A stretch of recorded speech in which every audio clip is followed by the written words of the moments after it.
Chapter 56 Ingrasha Kingdom. Ingrasha Kingdom.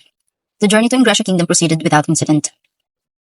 I summoned Ranga and had him assumed a smaller form. He also has armor equipped, so there shouldn't be any problems if humans see him. That is, he currently looks like a slightly bigger black wolf. Though the road we traveled by wasn't paved, it was still considered a highway, so we did see some mounted soldiers. Few monsters spawn around here, and there's little magic in the air. We didn't see any powerful monsters, however the road were infested in some sense. Robbers and highwaymen, those petty types were all over them, but we didn't even run into them. Well, I guess that's to be expected. What kind of being could catch up with Ranga's pace? And it's not like we're running at neck break pace. We're proceeding leisurely, but still at least 60 kilometers per hour, far faster than any horse could reach. Thus, the journey proceeded smoothly, and we arrived to Ingrasha, royal city, in merely 2 days. The scale of the city was surprising. Sure, it's plenty wide, but there's also a large wall surrounding the city. 2 gates lead into it, and there's no way in except for the 2 gates. It's baffling to think just how much money and time was needed to construct this. We entered the city and marveled at the sight. Many tall structures filled the city, but that much was expected. However, the scale of the buildings was incomparable those in Brahmand. Most were at least 5 stories high. The city was full of brick and wood buildings, but more than anything, it was the strict city planning and the white castle in the middle of the city that made me wonder. A large lake occupied the center of the city, and the castle was built in the middle of it. 4 bridges extend from the castle and connect to the city's main roads. This solemn piece of architecture properly conveyed the country's military strength. In short, all I thought was amazing. From the perspective of defense, every important junction has knights monitoring public order. You'd have to be pretty desperate to even attempt a criminal act, as expected of a city planned ahead of time by the council. I mean, just think of the consequences if some foreign prince run into trouble here. To prevent such occurrences, the city has perfected its defense. Thanks to the guild guard, I was able to quickly pass through one of the gates. Normally, one has to undergo 3 different identity checks to be permitted access. The first step, they check your identification documents. If you successfully pass this check, you have to go through a thorough body search, then line up in another line. Each point is heavily protected, and the lines are far longer than the one in the Dwarf Kingdom. In other words, I'm truly happy that I had the guild ID. By the way, even if there are any problems during your second check, you could go on to the third, but you'd be treated as a criminal from then on. You'd basically be treated in a way that will discourage you from trying to enter. But still, there are many people trying to gain entrance, and so extremely long lines stretch in front of the inspectors. This all proves just how beguiling this city is to foreigners. I proceed on quite impressed. As for Ranga, he's entered my shadow from the moment we reached the royal capital. What, you thought I would just bring him here in the open? Of course not. Wolves don't belong in cities. Even I have that much common sense. Don't worry. And so, after having hidden Ranga in my shadow and spent half a day in line, we finally entered the city. What's amazing is more than its appearance. I was able to see a wonderful display of their advanced culture. I saw many large gymnasium-style buildings that are used for concerts. Busy squares are home to performers and theaters. There's also lots of advertisements for performances. I don't know if paper is just that cheap here, but you see flyers thrown away on the streets. Truly a metropolis. I was finally able to smell the air of busy capital after such a long time. No way, I thought in surprise, looking at glass buildings. Behind the glass, you could see products being sold, like the store windows of our world. Actually, I guess that's exactly what they are. The only difference would be that the main products on display are armors and weapons. The stores that specialized in dresses and such were located closer to the castle in the high-class district. But those are not stores intended for the masses. You'd have to be pretty rich just to live inside the city walls, but housing near the castle is certainly limited only to the nobles, and that's a sign of wealth disparity. Well, that's just how it is. Isn't it natural to treat those that contribute more to taxes better? Thus, after wandering around the city for a bit, I started looking for an inn. The city is separated into 4 large districts: the merchants district, the sightseeing district, the production district, and the residential district. They are separated by the castle in the center, a circular city, and easy to understand, so I proceeded to the sightseeing district. As I thought, I quickly found a section dedicated to inns. There was also a bar in the back. That got me excited. However, that was not my goal today. Unfortunately, I abstained from festivities and reserved a room in the inn. The sightseeing district is near the walls with various attractions lined up in the streets. There's also quite a few street vendors. Closer to the center is a large building intended for diplomats and conferences. There's also a school inside, it seems. Of the 4 sections of this district, it is the most heavily guarded, and close to this section stands the Freedom Association's main headquarters. I didn't know where it was at first, so I had asked a knight for directions. Which one do you have business in? The closest one is straight that way, he said, pointing. In that direction stood a large gaudy building. Next to it was a building affiliated with the Western Saints Church. A Saint Cross symbol stood proudly on the top. Next to the church, right, the gaudy one. Even a little girl like you wouldn't get lost getting to it. That's how I learned the way. The Freedom Association seems to have another building, but I'll head to the nearest one first. It's a pretty large building that can be seen from far away. Thus, after securing a place at the inn, I had come to the Freedom Association's headquarters. Right now, I have no business with the church. Actually, as an atheist, I'd prefer to stay away from the church my whole life. Moreover, the church considers monsters its natural enemy, so I'd rather not appear before it. But who would have expected it to stand so close to the Freedom Association? Well, as long as I don't reveal any of my aura, they shouldn't recognize me for who I am. Not that there's any use worrying about it. If they'd find out, we'll figure out the next step then. The entryway to the association is covered in glass. Must have cost a lot. Frankly, I hadn't expected to see glass doors in this world, just what you'd expect from world travelers. That they seem to have achieved the impossible through pure will. I guess my own efforts have been lacking thus far. What you permit happens, and what you don't permit doesn't happen. Rather than saying what you can or you can't do, simply doing it is important. Let's remember that. And when I had thought to enter, I felt a presence staring at me. The doors opened by themselves. Seriously, a sensor detects human presence and opens the door. What a useless example of intricate technology. I'm surprised they went this far, considering that the church next door is opened by hand. Why is it different? It's next door. I couldn't fathom the reason for the difference. When I entered, I felt a gaze fall upon me. A lady by the door said, "Welcome. For what purpose have you visited us today?" Just like in hotel, the headquarters are too influenced by them. I wish to meet with the Grand Master. I have an introductory letter, I said, and handed her the document. Allow me to verify it. Please wait in this room. She guided me to a waiting room. The headquarters are really impressive. The moment I sat on the sofa, another attendant brought me tea. They really leave nothing to be desired. I suddenly got curious, so I asked, Hey, security seems pretty lax around here. Can just anyone waltz in like this? Oh, this must be your first time to the headquarters. Only adventurers of B rank and above can enter it. The entrance scans your guild card, so people without a proper identification cannot enter. Those below B rank, C plus, and below have to use the building near the entrance to the city. So she explained, I see, so the sensor also had that purpose. And the other building the knight had mentioned must be that one, huh? So outsiders don't know about the necessary rank requirements. I probably would have been sent here after presenting the letter, but I'm glad I stopped by here first. Ranking up to B was also the correct decision. When I was thinking this, I heard a knock on the door. A door opened and in stepped a man, black hair and black eyes, the appearance of a youth, a rather good face, blessed with a truly youthful appearance. He could easily introduce himself as a high school student. Pleased to meet you. I am Kagura Sakayuki, the Grand Master of the Freedom Association. I'm looking forward to our conversation, Rimuro-san. I'll listen intently, he said, flashing a bright smile. An easy to befriend young lad. That's how I met Kagura Sakayuki. Asterisk, asterisk, asterisk.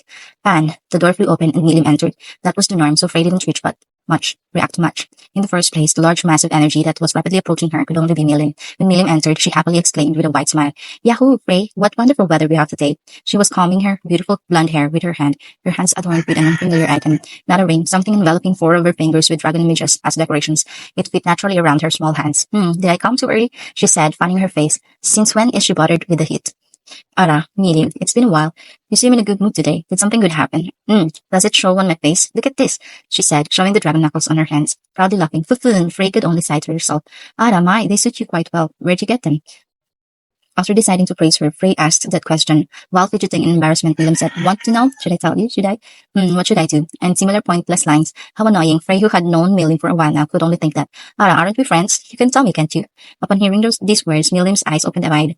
Right, we're friends. All right, I'll tell you. The thing is, and thus Frey heard from Milim about the monster city. Constantly bragging and showing off the clothing she got, Frey could not hide her surprise at the sight of such a merry Milim. Once Milim finished telling the story once. Right. Milim has friends have a present they want to give you. Will you accept it? Frey said and beckoned her attendant. The attendant brought it in, lying on a purple cloth, a beautiful jewel. And this beautiful jewel was embedded inside a stunning pendant. Any person who saw it would recognize its astounding value. This is the present. Is it okay for me to accept it? Even if I do, I won't be giving you the dragon knuckles. Milim said with a wry smile. Don't worry, Milim. It's proof of our friendship. A friend's gift, as I said. Will you wear it for me? Frey said with a soft smile. I will, Milim explained with a brilliant smile. Incantation, preparing demon marionette success. At that moment, Milim's smiling face went rigid.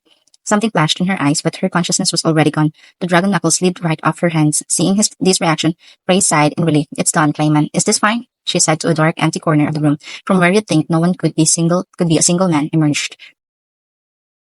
Demon Lord Clayman, one called the Marionette Master. Cuckoo, well done, Frey. I have now acquired the strongest doll. Cool, ha ha ha ha. You have looked down on me as a young demon lord, but to have fallen for such a petty trick. How pitiful, Milim. With a sinister smile, Clayman struck Milim across the face. Her plump cheeks turned red and her lips split. Milim, who was normally clothed in many defense barriers, did not have much defense right now. Normal girl, no, even lower than a human. It's natural for her to be hurt by a demon lord's attack. Wahahaha. While loudly laughing, Clayman continued his onslaught. Shouldn't we stop now? It's not a spell that would disappear with a little damage. Considering her arrogant attitude, surely you've got a grudge or two against her. Isn't that why you agreed to this plan, no?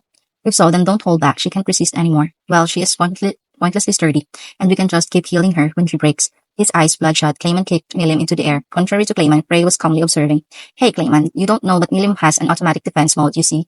We call it Rampage, where she uses abilities beyond her body's limit. So if you want to die, be my guest, but don't involve me in your side, got it? Clayman regained his composure upon hearing these words.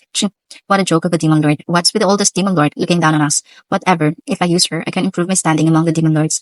Frey, you're my accomplice, so don't go thinking you can betray me now. Ada, weren't we supposed to be equals? Fool. I'm the one who came up with the plan. You've already become one of my pieces. You don't want to die by Milim's hands right now, do you? Hahaha, now that I obtained Milim, you can't reject me any longer. Frey made an unpleasant face upon hearing his words. You are the Sky Queen, the ruler of the skies, no? You wish for Milim to disappear, and I can make it happen. She agreed to the plan because of those words, as she somehow learned Milim is weak. The word friend. I understand. Good, just don't try to betray me. What, you aren't like Milim? I won't order you around, just ask a few favors here and there. While continuing his laughter, Clayman said, now he has assembled 3 demon lords beneath him, a power that their council can no longer ignore. At the very least, he's far surpassed the other young demon lords. Milim and Frey, by controlling these 2, he could perhaps even force the others to follow. Then even the old generation would come to fear him. He'll rule them all. After all, he's the marionette master who led them all under that name. The next one on the list is Demon Lord Carrion. After that, the next would be Clayman was busy planning. Frey coldly observed this. On the floor, Milim's dragon knuckles emitted a faint light, but there was no light in Milim's eyes. The dragon knuckles glowed in vain. End of chapter 56. Chapter 57, To Learn Magic. To learn magic, Kagurasaka Yuki was an open-hearted good guy. His age should be in the second half of the 20s, but his look is still like a high school student. I heard the reason. It was due to some kind of curse. When he comes to this world, it seems he didn't acquire any unique skill or unique abilities, only his physical abilities that grow abnormally. While I give up, actually noticed something was strange after 5 years have passed. He says that, while laughing and scratching his head, thanks to that, I heard he never had a date with women before. Actually, he is a fellow who possesses a good impression. Well, is that so? That's disappointing. Ha ha ha, eventually it will turn better. I'm comforting him sincerely. By the way, Rimuru-san, are you a monster? But how could you pass the barrier of the association headquarters? I'm a monster. My true identity is a slime. This trivia, please conceal it. No, that's not just a trivia. Not that. Why did you make such city for monsters? No, there are not enough monsters to establish a city. Is it unusual? No, although from what I heard, there's no other like. Is that so? That's right. We stare at each other for a while. Well, whatever. For now, I decided to get along with the leader of association, Grandmaster. It is to discourage the city's image as a suspicious monster city. For now, let's talk about the truth. Come to think about it, Shizu-san is aware of my true identity from the air I carry. I think she's an amazing person. Usually there's no one that will think a person from another world would reincarnate as a slime. Actually, I'm a space alien. What are you trying to say? You? Rather, it's the first time I heard space alien since coming here. By any chance? Damn, I was exposed. So my true identity is a mysterious hero that fights after doing transformation from change, Kamen Racer, or as close as I could do, TL. Nice. How nostalgic, Kamen Racer. I was watching it too, so as I thought, Rimura-san, you're a Japanese, right? Foo-foo, after I tell some material that only fellow countrymen could understand, it's a bullseye. In case he doesn't know the story, at that time I will think about something else. After that, we talk about various things together, things that happen after coming to this world, Shizu-san's final moments, living in this world, magic, the topics from the world on the other side, such like endings and final episodes of manga and anime. He leans his body forward and really get into it. Master, from this point, please instruct me by all means. Editor, us haven't read 55 and 56 TL. Sorry, after checking the raw, it's me, not us. Foo, it's difficult. The anime you really want to know is already completed. Of course, on those matters, the great eye won't make any mistakes. I will restrain on what should not be said. It's a gentleman's etiquette. Haha, by all means, of course. His desperation comes out. In the middle of the conversation, the secretary, One-san, entered the room with tea. She opened her eyes in shock and almost dropped the tray. As expected, the prank has probably ended. Well, he can't read the continuation of his favorite manga, so it's natural for him to be interested. Among them, some had reached its conclusion, but most of them didn't advance that much. Some of them were interesting, but some were awful. That's what I expected from him. Japanese world traveler that has knowledge after living in this world for 10 years. Of course, the serious talks begin now. The previous one is only casual talk. Rimura-san, the reason you came to the royal capital is not only to meet me, your fellow countrymen, right? Is your goal to return? Return. I'm thinking about it. However, I gave up on it because I'm already dead. However, for young people such as 10, returning might be their goal. Are you able to do that? Regarding to this question, the response that comes was silence. It's not an easy thing to do. If it is an easy thing to do, they would already return a long time ago. I already thought that. It's like a one-way road. This world is like a half-material world.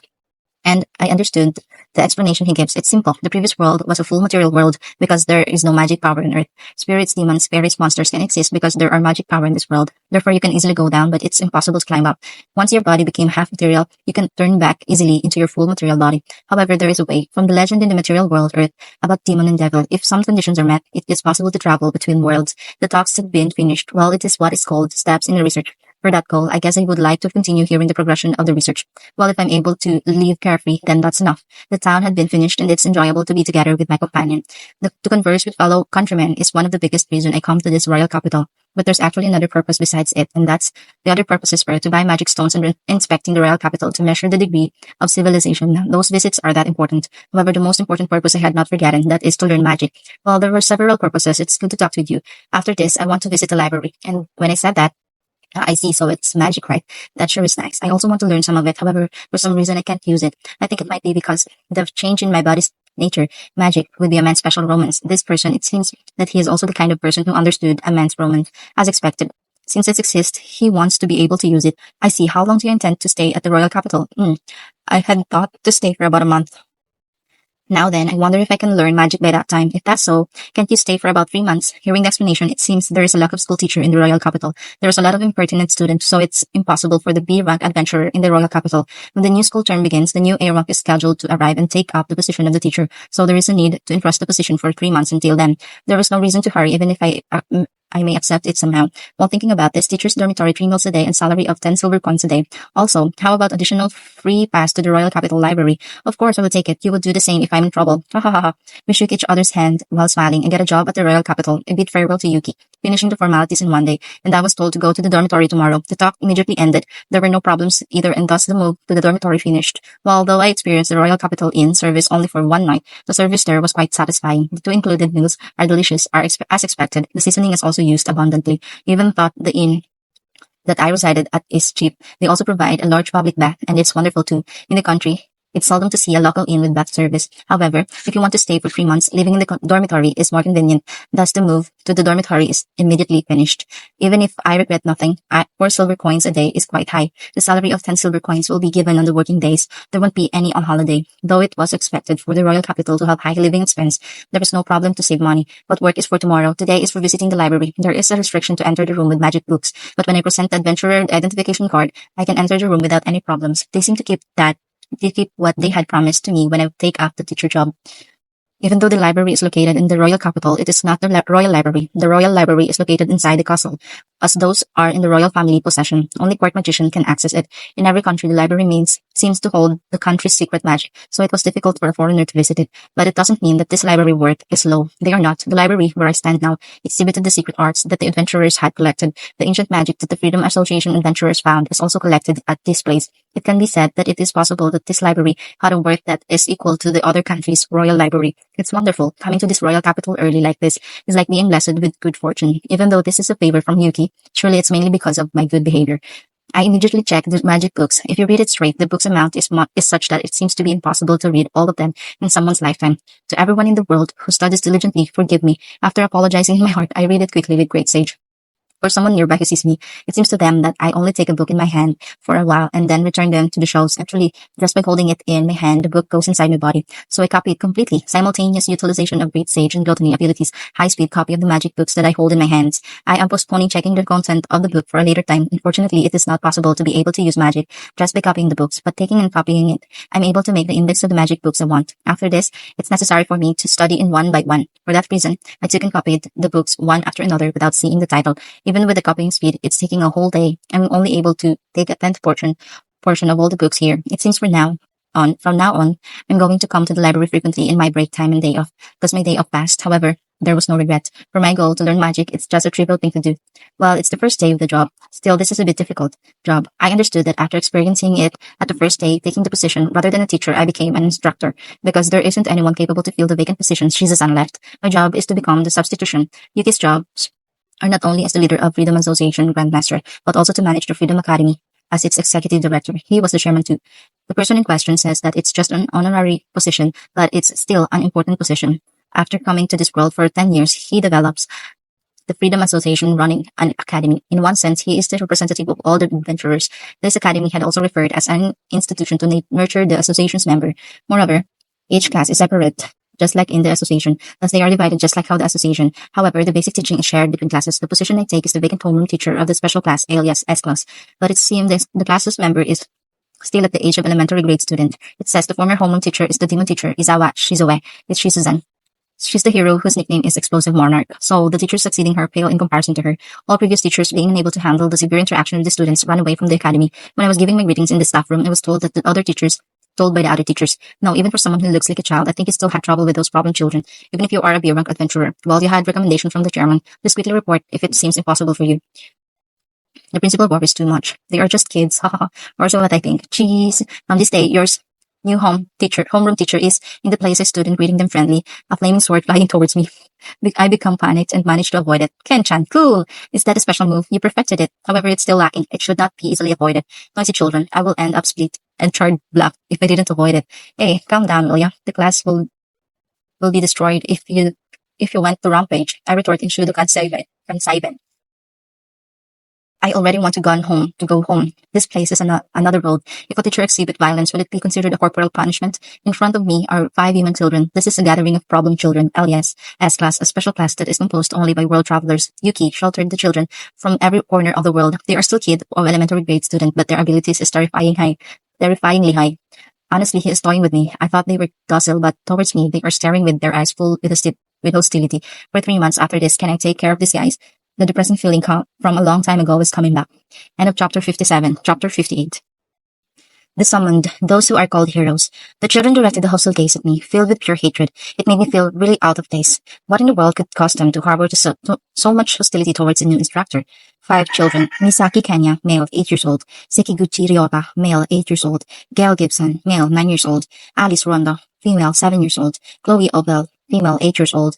Now, none of them are older than 10. I looked them over while confirming the notes I picked up in the staff room. They've been picked up from all over the world. Each one was called a monster. Each country has requested a subjugation for them, but the adventurers took custody of them instead. That's what the document said, but something is bothering me. Why are their ages so similar? And they've all been picked up in various circumstances from countries surrounding the Jura Forest. Moreover, within 3 years of each other, there might be something going on. They seem to have grown very attached to Shizusan. Other than her, they only listen to Yuki's words. Well, unless you see them for yourself, you wouldn't know how mischievous this bunch really is. Yo, what's with the sudden aggression, rats? I, Orisama, will be your instructor from now on. The name's Rimuru. I'm not as nice as Shizusan, so prepare yourselves. I thought to start with a greeting, but shut up. You won't deceive us. Right. Even if you listen, you'll just kill us anyways. What did you do with Shizusan? Did you kill her too? Yeah, we won't trust an adult. You'll just dispose of us, saying that we're good for nothing, right? What's with their response? This is not at the level of classroom disruption. They are not just bratty. That's real killing intent right there. I mean, how do they even think that we're trying to kill them? Or that we killed Shizusan? There's something else at work here. That day, we couldn't continue the lesson. I don't know their circumstances, so I can't just force my will on them. So, that day ended with just a greeting. Ken-chan, are you okay? Stay away. That mask-wearing instructor, what the hell was that? Hey, calm down, okay? I could hear them making noise behind the door, but I paid it no mind. I only allowed another member to introduce themselves. Ranga, is probably observing the class instead of me. How pleasant. But the kids, who clearly lacked the will to solve the problems he handed out, seemed keen on playing around. So the fact that today's lesson became self-study is something I could not have prevented. So leaving the rest to Ranga, I decided to visit Yuki. Inside the Freedom Association chief's room, Yuki and I are holding a discussion while sitting on the sofa. A pleasant aroma drifts from a cup of tea before us. I continue the conversation, so please tell me the kid's circumstances. I get straight to the point. Yuki looked me straight in the eye, and after thinking for a bit, Rimura-san, let me ask you a question. How much do you know about Sakaguchi Hinata? What's that about? Did something happen between Hinata and the kids? Not much. She's a fellow Japanese, and that she remembers things quickly, so Shizu-san said. He nodded in response. In that case, how about the difference between summoned and world travelers? Now that he mentions it, I don't know much about them either. They are guaranteed to possess the unique skill, and the summoning success rate is low. Also, they have a curse carved into their souls. I told him that much. Yes, that matches everything that we have learned about them. You know a lot, don't you? Anyways, summoning requires very definite circumstances to be prepared as to allow you to summon a person with powerful abilities. Someone whose will is especially strong. Now then, what about summoning conducted under incomplete conditions?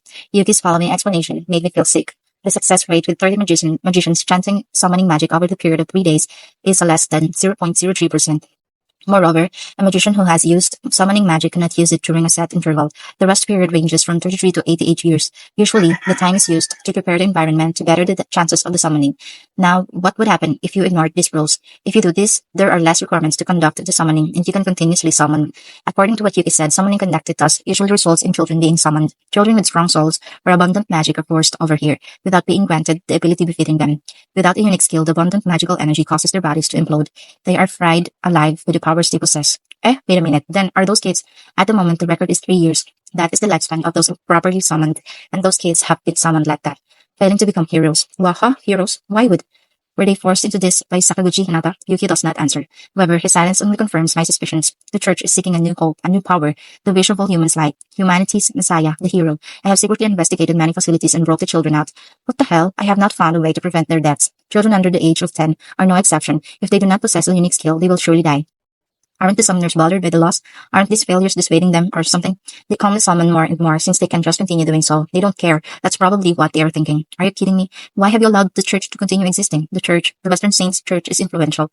Surrounding the Jura Forest, and other than the heretic country, Sarion, every country is devout follower of the church. Do you understand? That's not a power we can defeat even with the government support. There's also believers among my associates.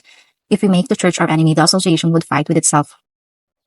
Yuki said, his expression pained me powerless, nor could I add anything to think that those lively kids will, and that's why they met me with hostility and hatred. Hey, why did you have me meet the kids? Why did you tell me all this?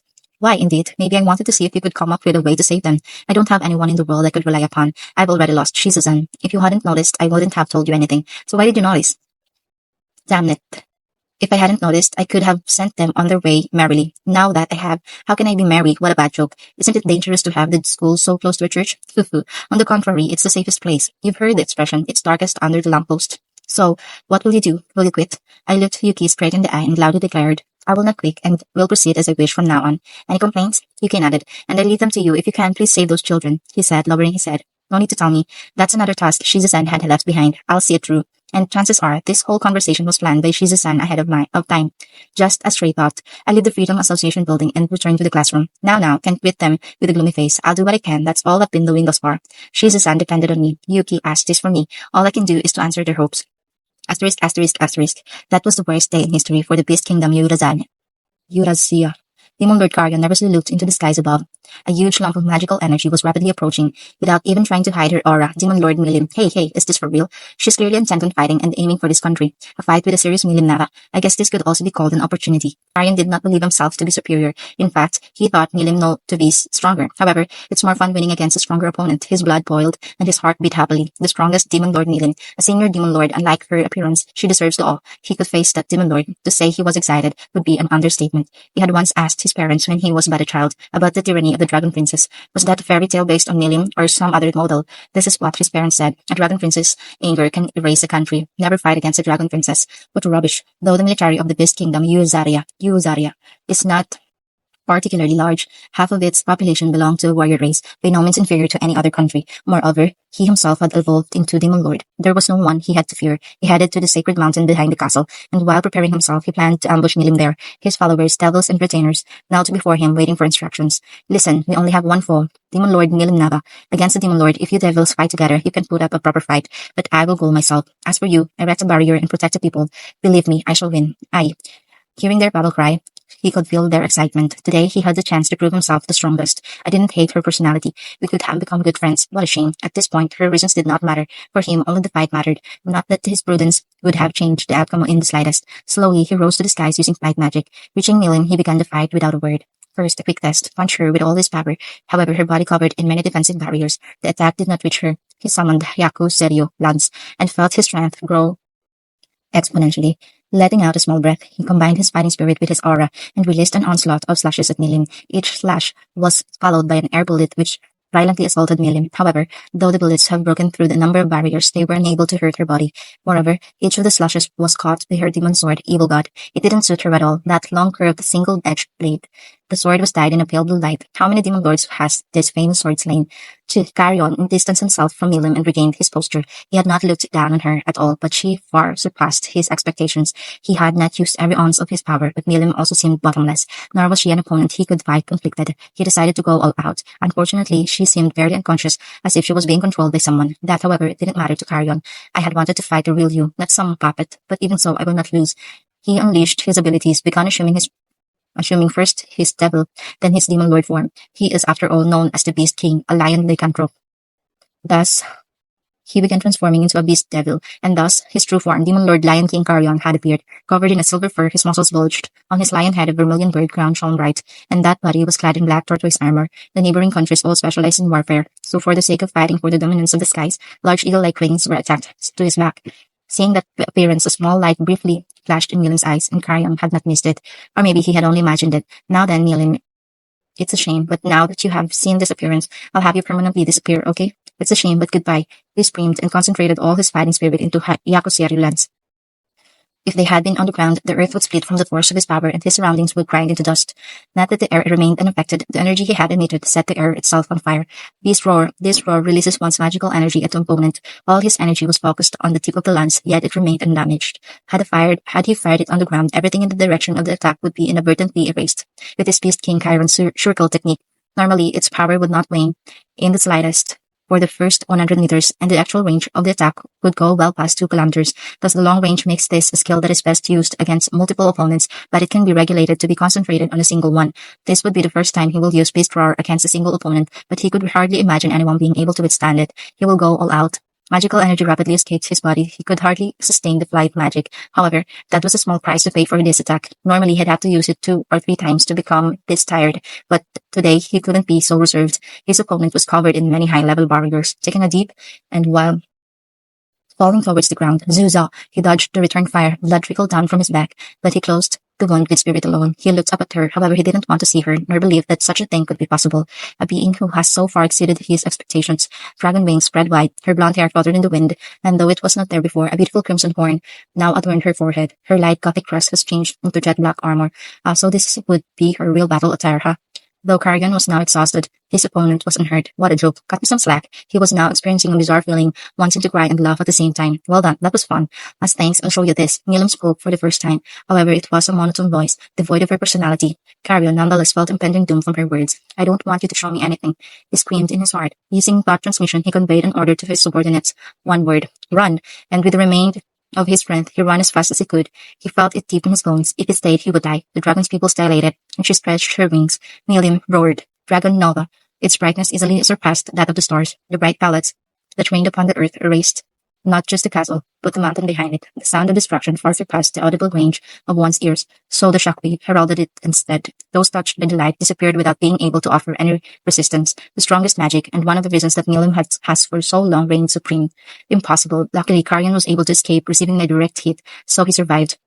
But that is Milim, a demon lord you should never fight against, nicknamed Destruction itself. Now, Carrion agreed with his parents' words. You can't fight against that. Its dimension different from everyone else. However, but Ada, what could possibly be wrong? Would you enlighten me? He felt a blade press against his neck, and the presence of a single woman, the supreme ruler of the skies, Sky Queen Frey. Frey, you too. Ada, what about me? You'll have lots of time to tell me. And so, Carrion consciousness faded into darkness. If you find any errors, broken links, non-standard content, etc., please let us know. Report chapter, so we can fix it as soon as possible. End of chapter 58. Chapter 59. The church moved. The church moved. The devil Grecius was patrolling around the forest when a sudden incoming telepathic communication confused him. There's something wrong. Several of his teammates from the frontier garrison who were worried about him asked him simultaneously. These good-hearted fellows, not doubting that I'm a devil, unaware about it himself, Grecius seized the illusion of a real companions in them. Nothing, I'm fine, I replied, thus, and they were relieved. Nothing's wrong whatsoever. That's outrageous. I am now receiving the contents of the telepathic communication. Grecius, it's an emergency. When the time comes, act in accordance to your judgment. We are currently at war. I'll contact you again when we win. Until then, you're free. There's no doubt something's happening. This is the first time I've heard panic in Demon Carrion's voice.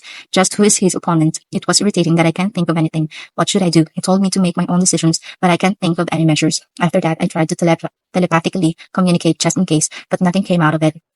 Lucius' heart was gradually filled with anxiety while paying attention in order to prevent his teammates from realizing his unrest. Asterisk, asterisk, asterisk. The face of Demon Lord Clayman was filled with joy after receiving the report. Carrion was the one who tried to persuade Milim, but it somehow ended up as a battle. That's good. Indeed. There are few demon lords that will still be merciful after being annoyed. According to the report, Milim triumphed over Carrion with overwhelming combat prowess and even blew away the royal castle Morotomo. Rapporteur Frey said so. While elegantly drinking tea, the other devils, apart from Frey, who were spies, all reported the same thing. There's no doubt, Demon Lord Carrion is dead. Even a strong demon lord, such as Carrion, was no problem if you have absolute power, Nilim Nava, in your hands. The 10 great demon lords who ruled over Makai, among them 3 individuals, including myself, grouped as one now. One member has disappeared. Moreover, to have tried to threaten the absolute strongest, the last moments of the Demon Lord Carrion will be good publicity. Cuckoo cuckoo. Everything is going on smoothly, just as planned. Mara, is that so? I am glad that I was of use. Frey stood up and gave words of agreement without having ulterior motives. I'll be going back, but what about kneeling? From the looks of the battle, any devil trying to settle the matter will be ripped to shreds. To shreds. With a frown on her face, Frey looked at Clayman. It will probably be fine for you to take care of it. After all, you and her are friends, right? I entrust it to you. Please accept it. If my castle is destroyed, I wouldn't be able to bear it. Hearing such words, Frey goes yare yare, while shaking her head. Even though I don't want my house to be destroyed, well, it's useless to no matter what I say, right? It's great to understand. You may go. That attitude shows that he doesn't even treat Frey as an equal anymore, but rather as a subordinate under his rule. Frey didn't show any signs of discomfort in her expression. She sent a piercing gaze at Clayman and left. A smile appeared on Clayman's face after making sure that Frey left. Everything is going well. Everything is going according to the plan of that person. And like a prophecy, things don't always go as predicted, but progress is smoothly made. In the original plan, the Orc Lord was designated as the new Demon Lord. The reason for backing this plan was in order to manipulate the said Demon Lord. Since our interests met, we both decided to work together even if the plan fails. There are no losses. But then a suspicious monster appeared, and it created the Monster Town. As soon as this was known, the plan was modified to utilize the town, to use our common interests as bait, using the monsters in that town as bait. The bait was a bit, and luckily, the one who bit it was the strongest Demon Lord. Clayman started his plan first by intercepting a multi-layered barrier. Then, as usual, he carries out his periodic report. A trustworthy partner, he has sworn his allegiance to the true master. Asterisk, asterisk, asterisk. Ever since Mulan joined the frontier garrison, every day was an extremely busy day. Just because she took up the duty of a shaman doesn't mean she'd be any less busy. Sometimes an individual curious about the dark arts would come along and she would teach them. If they were simple curses, she could teach them. Before she became a devil, she was originally a witch. Teaching curses used by humans is a simple task. What she was busy with was as a staff officer. Another one of her positions. In the first place, asking a newcomer to take up the position of the staff officer is not a good idea. It's me. We could trust in the devil. These people are overly good-natured. That's probably the impression she had, if she were to put it in words, giving commands for the platoon to meet up in the monster city and reporting to the captain. She's been handling all that. To think of her as irresponsible is virtually impossible. Even so, in the midst of all the discomfort, there were also a lot of thoughts. After interacting with people for a while, long-forgotten feelings started to resurface. And Mulan, is it fine? Please tell me your response soon, said by a man courting her. She looked back at Yomo. From the start, I felt his gaze when I infiltrated the frontier garrison. I was on alert whether we were discovered, but Crucius said he didn't feel anything. What is happening? When I was thinking about that, Yomo gazed over here. When our eyes met, he looked away in embarrassment. But recently, not only his attitude, but even his words contained hints of courtship. He said, I love you, please date me. You will definitely be happy, I promise. That's not the hint, XD. He threw a straight ball. Even though he usually has a frivolous attitude, he was actually serious. He hasn't made any moves until now. The times when I was just a young girl, which would have been 700 years ago, I can't remember much from back then. I don't have any memories of interacting with other people. To be honest, the experience called love is something that girl has no experience with whatsoever. There was more joy than anxiety. Moreover, he said he promises happiness, even though my heart is held in the hands of Clayman. I can't. No, it can't. Besides, how could a human fall in love with me? In the end, she postponed the reply. I refuse. Her reasons tell her so, but for some reason, she couldn't muster the courage to say it. She's been a devil for 400 years, but this is the first time she felt such insecurity. In such a state, Mulan was contacted by Clayman. For the devil Mulan, Clayman is the target of her loyalty. If it's possible, she wouldn't hesitate to pull off a dirty trick. However, against that sly demon lord, such a chance will probably never appear. The last time she reported, she remembered that Clayman was in a strangely good mood and felt uncomfortable. He probably came up with something endeavous, she thought. Unfortunately, she has no countermeasures. It's not something she can openly go up against. Even if someone is feeling unhappy, there is no way for them to save themselves. Having unpleasant feelings about this is unnatural. This is natural. And suddenly, she received contact. You appear healthy, thanks to the information you brought. Everything is going smoothly here. Good job. Even though I have been keeping your heart for you, I think I might return it soon. A sudden offer. Mulan suddenly felt accelerated, but panicking wouldn't do. Her opponent is a demon lord. To even trick those working under him without shame, he is certainly the wicked marionette master. Wow, thank you very much. That would be the safe answer. There's no need for you to be cautious. What? I just have one last thing I want you to do. Until then, keep enjoying your leisurely life. Now then, see ya. She was spoken to without being able to reply, and the connection was cut. Is this a trap? There's no way to confirm it. Doing what she has done so far, she simply followed orders. However, if I really was released, I wonder, would I have accepted him? With an uneasy feeling in her chest, Mulan resumed and acted as if nothing has happened. Asterisk, asterisk, asterisk. Sakaguchi Hinata awakened from her light nap in a sleepy state. Diligently serving her, Nicholas had brought her a cup of coffee. Oh, have you awakened? Cardinal Nicholas Vertus. He is the man who sits at the pinnacle of the Western religion, the sacred, inviolable, confident pope of the Holy Kingdom Rebellious. To Hinata, that man is as faithful as the tamed puppy. They shared a bed yesterday and even allowed him to be her companion overnight. Without getting tired, she looked at him who licks her body clean. The translator's note, that's what the translation is saying. It's turning into an Arab novel. Really, just like a dove. That was what Hinata thought. He worships Hinata as if she was a goddess or a saint, an idiotic man, Hinata thought.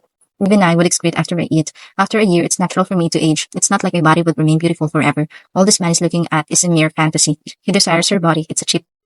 Even though I don't think this body is worth that much, he can do whatever he wants with it. To her, her body is merely a mean of winning somebody other. There are no other values. Of course, that girl also has carnal desires. She's not sexually frigid. Even so, what then? Only a few men alike is allowed to do as they wish to my body. However, men I hate will not be forgiven if they do the same. That means, in the end, I don't dislike Nicholas. Is that it? The reality is that people around her can't understand her. Now, breakfast is ready. What would you like to eat? Sweets were suddenly brought forth. Nicholas preparing and carrying out breakfast for someone else. That is something nobody could possibly imagine, because anybody who knew Nicholas would describe him as an arrogant, egotistical, cold-blooded man with the mask of a saint. I got it, thank you. When Hinata calls out casually, Nicholas nods his head with glee, and the two had breakfast. After a long time, the meal tasted delicious. Oh yes, I had something to report to you. This is something his wife brought earlier. After finishing their meal and being relaxed, Nicholas talks to Hinata. It can be helped if he want to gain her favor. Hinata, while combing her prized black hair, left and right with her comb, stared at Nicholas, picking up her circular glasses off the table and putting them on. Let's hear it, she asked briefly. Inside there was a beauty amongst beauties. Who held was the captain of the Knights Guard Division, working directly under the Pope. When heard the usual calm, cold expression, the time to relax has come to an end. Nicholas began sharing his information about the turbulence of the monsters within the Great Jura Forest and the monsters building a town. In addition, certain countries had already started trading with the monsters. That was what information were shared. What did you say? These monsters overturned the church's religious belief that monsters are common enemies of mankind. Hinata mutters, to which Nicholas nods. That's right. What will you do? That's right. Hinata is in deep thought. Crushing them is easy. However, it is human nature to leave them alone if there are no problems. At the very least, as long as they are crushed before they make contact with humans, everything will be over. We can only wait and see now. However, investigate the war potential of that town and ensure this is a force we can crush. As the church, we cannot move unless there is a request from somewhere. Well, if nothing turns up, we can simply force one out. Dale note, translator's notes. I've already lost count how many fantasy novels have a human supremacy religion as their main antagonist. Thus, the conclusion was made. After hearing this remark, Nicholas nodded. Someone check it out. Mobil is the blood shadow of the church. The blood shadow is a fallen knight with high combat prowess. He was a serial killer who murdered commoners. To God, the church and Pope, there are a number of extremists who sworn allegiance. However, his abilities are top-notch. Not someone the church could just simply dispose of. To Hinata, who had a strong sense of disgust, the head is a funny existence. For the rationalist Hinata, God's blind acceptance was a symbol of stupidity. It was ironic considering Hinata's position as God's guardian of justice. Is that so? Then I'm leaving it to you. It's best if you don't forget about the church discipline. This isn't a stage to take action. I leave information gathering to you. Besides, there might be something to gain from this. That's what she decided. As a result, the bloodthirsty mad hound was released. If you find any errors. End of chapter 59. Chapter 60. A bit sudden, but let's have a test. The inside of the classroom was silent, so silent in fact that you can hear the students swallow saliva. Ranga ran up to me while waving his tail. All right, kids, have you been working hard? Though I faced them with a bright smile, they did not return it. Of course, if I consider things from their perspective, it makes more sense. They just might think of me as just some bastard to kill. However, this world follows the survival of the fittest principle. There's only one thing you can hate: your own weakness. Okay, kids, you seem to have things to say, so let's have a test. I so declared. Well, how did it turn into that? The test? Where? They responded with loud criticism. Yep, tests are hated in just about every world. Hey, don't worry, it's not like I don't get what you're saying. But listen, what will happen from now on is absolutely necessary for you. Why? Well, just kick the bucket sooner or later. There's no point to studying, is there? Right. All the teachers until now have been bringing us toys or picture books, telling us to have fun. We haven't studied from the moment we have come here. I want to read more picture books. All they do is complain. However, they lack yesterday's figure. Did they tire themselves out picking on Ranga? Well, I guess the fact that they even responded to my words is admirable enough. But this is necessary to them. Unfortunately, I cannot compromise on this. All right, I understand your point, but the test game that will play from now on will help you kids. You brats get to vent some anger. It should be fun. In a second, you will have a mock battle with me. The rules are simple. You can go all out and use anything you want. Should you bring me down, you win. If I am still on the run after 20 minutes, I win. Simple. Just that. Yeah, we'll have the test inside this room. I'll erect a barrier so no one can get out. Those observing also cannot help. Do you understand the rules? If you do, then decide who goes first. A simple mock battle. I am not planning on attacking at all. I just want to verify their abilities.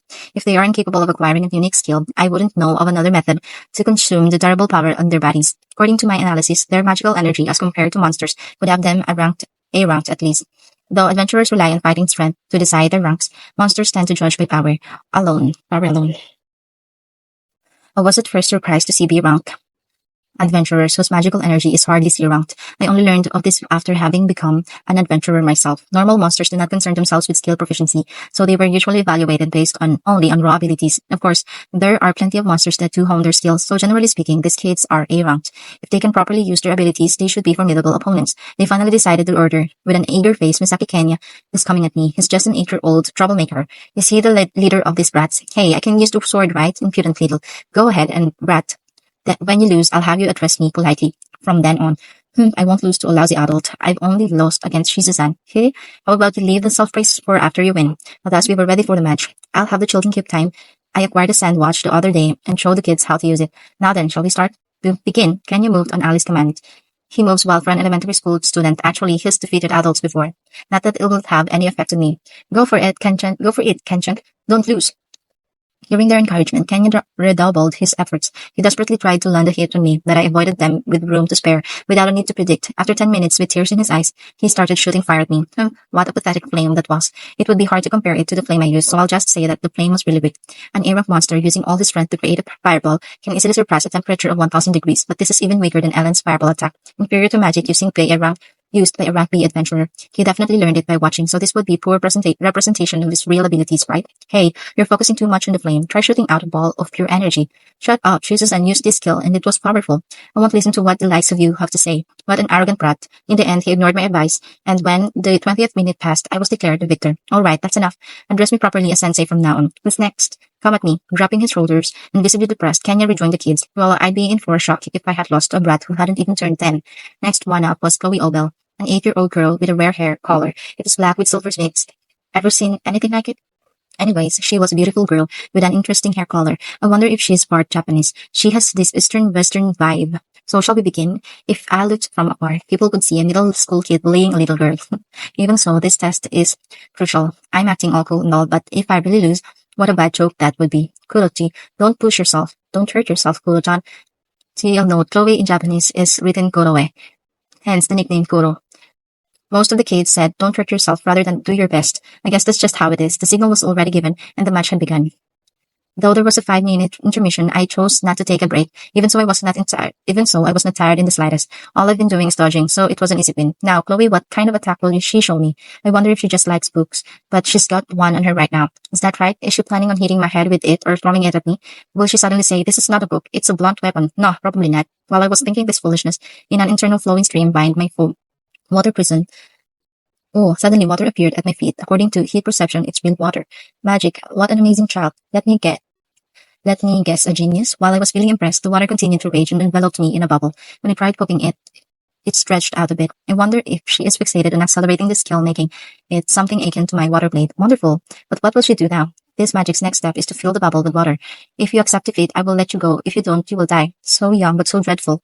Kenya was so much cuter in comparison, but a skill of this level, yeah, that's some magic.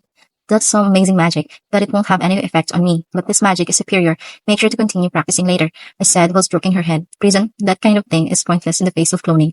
Frankly, that skill is the strongest among extra skills. It's so amazing that it is nearly a unique skill. Besides, to me, who has various resistance against temperature attacks, her attack is pointless, and I've had that resistance since I was born. Chloe sat down in shock, her face red with tears falling from her eyes. Forgive me, I'm not pulling any punches here. To you rats who looked down on me, I have to show an overwhelming difference in strength. Chloe lost her will to fight, so I won. Chloe was touching the spot on her head that I stroked earlier while smiling for some reason. Let's continue. The next opponent was Gail Gibson, the oldest among them. 9 years old, brown hair and a large build with well-defined features, definitely a pretty boy. When he grows up, his looks won't lose even against famous actors. Let's crush him. Of course, I had no such thought. I am an adult, so I'll be a fair opponent. Gal, without a trick or tactic in mind, fired a single shot at me. After watching the other two's attempt, he probably re-evaluated me a bit. He fired a round that would certainly kill any other teacher. Without a question, he put every ounce of this power into that shot. That was a good decision, but unfortunately to a wrong opponent. That kind of attack could never reach me, as when it did, gluttony absorbed it. Was What was that? That's cheating. Yes, it is. I completely agree. Listen up, adults are cheaters. Will win no matter what trick we have to use. That's the kind of beings adults are. Thought that might have been a little immature of me to use against a child. It's not the time to be picking methods. I mean, I could have just repelled it, but I felt that there was a chance it would create a hole in the barrier. And though I was given free reign over them, I shouldn't go around destroying the classroom. So I chose the method that would prevent any possible casualty. In the end, even this was troublesome. Kel, embittered by this, gathered energy into his fists and attacked me. What a child. At this point, he has no chance of victory. Here, he ended up just as Kenya did, and so it was my victory. Sekiguchi Ryota is a timid child, always friendly with Kenya, supporting him from behind. Claimed to be the strong Kenya's partner. To be the strong Kenya's partner. There's no special meaning attached to that. They are just being kids. But as for his power, Ryota avenged me. The moment he heard these words, his eye color changed. The ability is similar to Sean's battle mania. His speed and power more than doubled, and his magic energy and fighting spirit enveloped his body. What a wonderful example of battle transformation. The only minus would be the fact that he is unconscious, and it's a great demerit at that to lose one's composure in the midst of battle. Its effectiveness depends on the opponent. I mean, maybe battle mania is a common skill, but against high-level opponents, it's not even a gamble. You are certain to lose. His movements are good, so maybe if his opponent wasn't me, he could put up a fight. But too bad, I easily evaded him for 20 minutes. The last one was the girl, Alice Wanda, the youngest, 7 years old. Her hair blonde and straight, reaching to her shoulders, with a face that could be described to belong to a doll. She is certainly a beauty. Unlike the adult, like Chloe, she is apparently a tomboy. Now, what kind of ability will she show me? Alice threw the doll she held in her hands in the air and "Go, bear-san," she called out. Huh? While I was thinking that, a bear suddenly started attacking me, and its attacks were pretty strong. Her power is called Golem Master. If this is the power she can draw out from some stuffed animal, what kind of beast will she call forth from a specialized weapon doll? Her power just might be strongest among the 5. Well, I was able to keep running the whole time, so no problem. I hadn't expected the strongest power to be saved for the last, so I'm glad I was able to save face. When she summoned 10 of them, I almost snapped and burned the whole place to the ground, but I held it in and focused on running away. I thought that if I burned them, I'd have to console her afterwards. Anyways, thus the 5 have come to know my power. The abilities they possess are as described. There's a great mismatch between what you'd expect from them and what actually is there. Why have their skills developed in such weird ways, you might ask? Probably these are the skills that they have decided from the bottom of their hearts. So my only choices are either to have them acquire a unique skill or search for some other method. Within the next 3 months, their powers will go wild, causing their bodies to collapse. A drastic measure, but I was able to confirm their status, and I found that using all of one's power is the best method to stall the collapse. Each time they release the excess energy, they extend the deadline by a little bit. Now, as for the actual treatment, now as this test has shown you I'm strong, and this strong, I will promise you, I will save you. I swear on this mask, I will find a solution. So I declared to the children. They all diligently listened to my words. First, I was successful at getting their attention. After all, if you don't put your mind to it, you aren't actually listening. Somehow, perhaps they just feel obligated. I got them to listen. Is that mask Shizu-sensei's? Suddenly Alice timidly asked. It is. Shizu-san entrusted it to me. And other than entrusting the mask to me, she entrusted you bunch as well. So I answered. Though the mask's appearance has changed slightly, she was able to notice. She nodded with satisfaction at my response. Seems like some of her worries were dispelled. However, now that she mentioned the mask, some memory appeared in my mind. What Shizu-san left me. It was to hit Demon Lord Leon. But could Shizu-san have planned to defeat the Demon Lord? Wait a second. Shizu-san came over here when she was 10, right? So why did he save her? Let's think about it. Though I don't know the details, I feel like there's a hint buried in these memories. Besides, it seems strange that Shizu-san would just abandon the kids to pursue her own goals. Perhaps punching Leon and saving the kids was one and the same task. In that case, Demon Lord Leon must have known of a way to save the kids. He had saved her once before, after all. In that case, what is the method? Along with Great Sage, we're busy considering these things.